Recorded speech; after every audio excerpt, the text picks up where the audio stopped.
Unajua hivi vipimo vya DNA, vipimo vya vinasaba, kwamba watu wanagundua kwamba huyu mtoto ni wangu na huyu sio wangu, ni vipimo vizuri na vinatoa majibu sahihi. Sasa lakini vina muda sahihi. Kwa mawazo yangu, ningependa kupendekeza kwamba lazima kuwe na specific time, kwamba huo muda ambao umekuwa ukihisi watoto sio wako ukishapita, achana na habari za DNA.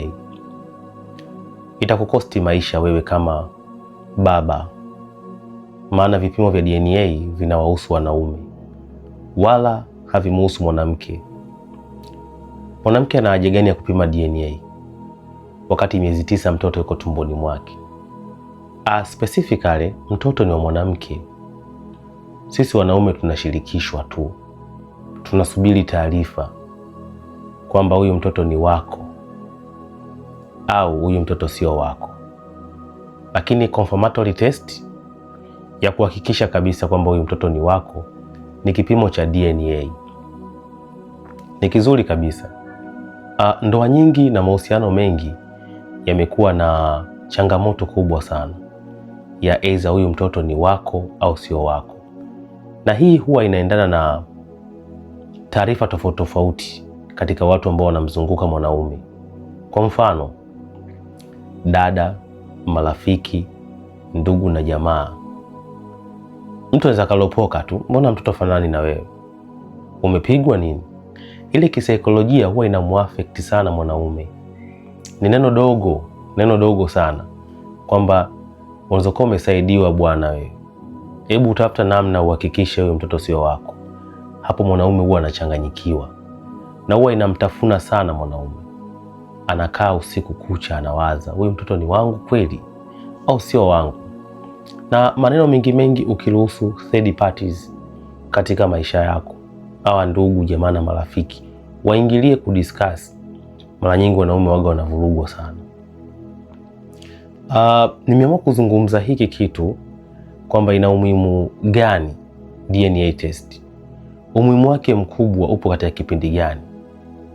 Nadhani kuna specific time ya kuamua maamuzi mapema sana, ili yule mtoto kumpa haki yake ya msingi, kwamba ataendelea kubondi na wewe baba wa sasa hivi ambaye unahisi sio mtoto wako, ama ataendelea kubondi na baba mwingine ambaye mtagundua ndo baba yake mlezi. Na maanisha nini? Mtoto akiwa katika kuanzia miezi 0 mpaka miaka 7 au chini ya miaka 5 ni muda sahihi wa kufanya maamuzi, kwamba nenda kacheki DNA test. Bado akili hazijaanza kupambanua huyu ni baba yangu kabisa au sio. Na watoto wengine wanapambanua baba yangu miaka 2, miaka 3, miaka 4, anaanza kukuzoea na kubondi sana. Ghafla anapotokea baba mwingine, yule mtoto hawezi akakuwa vizuri. Kwa hiyo kuna specific time. Kama unahisi huyu mtoto sio wako, please fanya maamuzi mapema akiwa katika umri mdogo sana, na umwambie mama amtendee haki yule mtoto na amtafutie baba yake sahihi. Mara nyingi wanawake wanajua kwamba huyu mtoto ni wa fulani, ila ninampa mtu fulani. Na ikitokea kwenye ndoa, wanawake wengi huwa wanampa mume wa ndoa aliyefuata taratibu na sheria na akatoa mahali. Ikitokea kama mistake nje, labda ni ex wake au bahati mbaya katika maisha, ile mimba huwa anapewa mwanamume wa ndoa. Sasa kama we mwanamume wa ndoa, hapa inahitajika hekima kubwa sana. Kama unahisi mtoto yule sio wako na umeshapenyezewa story, maana kuna zile zinaitwa za ndani kabisa, watu wanaokupenda hao ndio watu ambao hawakupendi, wanakuletea taarifa kwamba huyu mtoto bwana sio wako, na unaona kabisa ufanani naye, na wewe ile hali unaichukua afu unakaa nayo moyoni, hauongei na hauact kwa muda huo. Unakaa muda mrefu sana mpaka mtoto anafika form 4, form 3 ndio unakwenda kumpima DNA. Unakosea sana. DNA ni pale pale katika kipindi cha umri mdogo. Muda wowote, wakati wowote, hata miaka 40 ukitaka kutesti watoto wako na watesti, lakini tunaangalia bondi. Wale wamesha bondi na wewe, usiwatesti DNA katika umri mkubwa, hata kama utasikia maneno mangapi huko. Umri wako kwanza unakuwa umeshaenda uzeeni, unakwenda kupeleka watoto mahakamani. Huwa haisaidii. Zaidi ya hapo utapata mshtuko wa moyo na magonjwa ambayo yatakuwa chronic na yatakuathiri kisaikolojia. Mtoto akishapita miaka 7 kwa mimi, lakini si lazima umpime DNA. Na hata akishafika miaka 5 sio lazima umpime DNA, mpaka mama aseme mwenyewe kwamba huyu mtoto sio wako. Na kwa nini nimezungumza haya? Kuna scenario moja niliona mtandaoni. Kuna kipindi kimoja, nadhani sijui ni Marekani, kama sio Marekani basi itakuwa ni Uingereza, sijawahi kufuatilia zaidi, lakini huwa kuna mahakama moja huwa inatoa majibu ya DNA test. Watu kama mnaona mnahisiana vibaya, mnakwenda mahakamani, taratibu za kisheria zinachukuliwa, vipimo, madaktari wanakuja, matabibu professional kabisa, wanachukua sampuli, wanawatesti na majibu inapangwa siku ya majibu mahakamani, watu wanapewa fact. Sasa kuna mzee mmoja miaka 60 aliishi muda mrefu akiwa ana hofu kwamba watoto ni wake au sio wake. Imagine wewe tangu watoto wanazaliwa wanafika mpaka umri wa miaka 25, 30, wengine 30 na wengine 40, ndio unakumbuka shuka asubuhi kumesha pambazuka, when it is too late, kupeleka watoto mahakamani. Upate faida gani sasa? Okay, waende kwa baba yao wakutelekeze na wewe ni mzee, atakusaidia nani sasa? Sometimes watoto ni faida.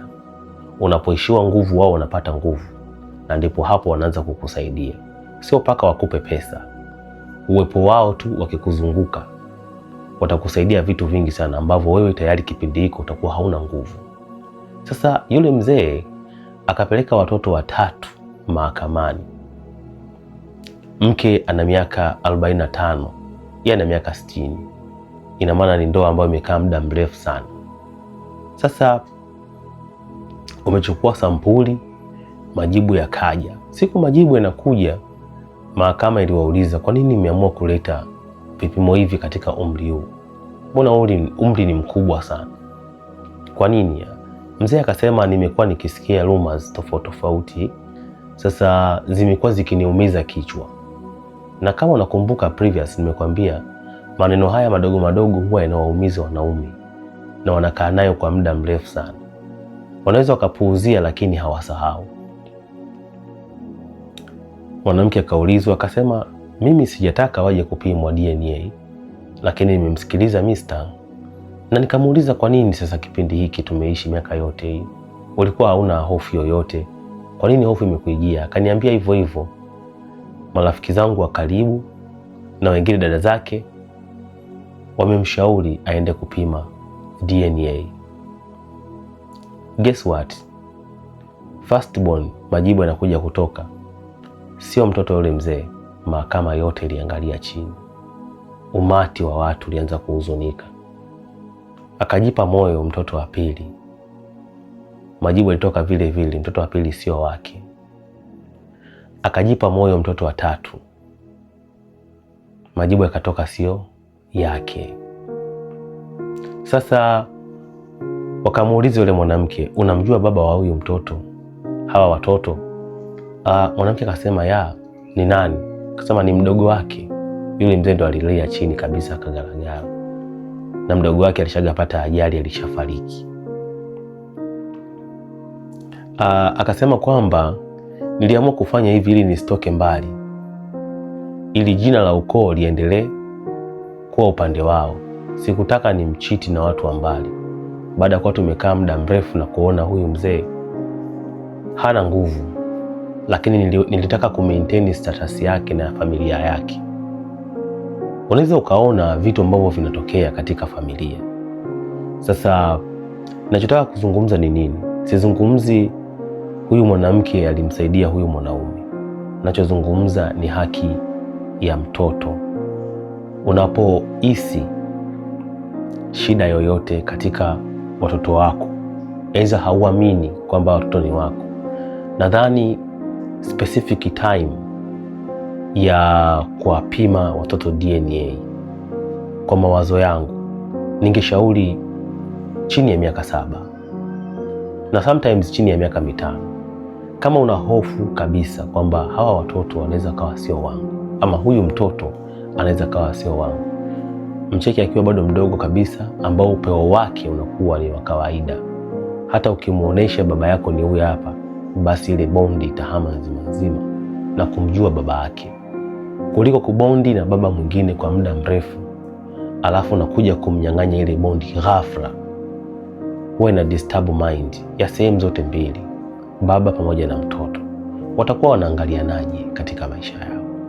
So by conclusion, DNA ni nzuri kabisa, inatusaidia, tunatambua kwamba huyu mtoto ni wangu au sio wangu. Lakini ukisha bondi naye muda mrefu na umesikia rumors kwamba huyu mtoto sio wako, achana nazo hizo rumors. Ishi maisha yako. Maisha yenyewe yapo scripted. Tumeandikiwa maisha ni mafupi tu. Umeshaishi miaka 60, unaanza kupapalika na kutaka kujua huyu mtoto ni wako ama sio wako. Vitu vingi unapuuzia. Maisha yanaendelea. Hawa watoto ambao sio wako watakuzika kwa heshima na taadhima. Time is not in our kingdom.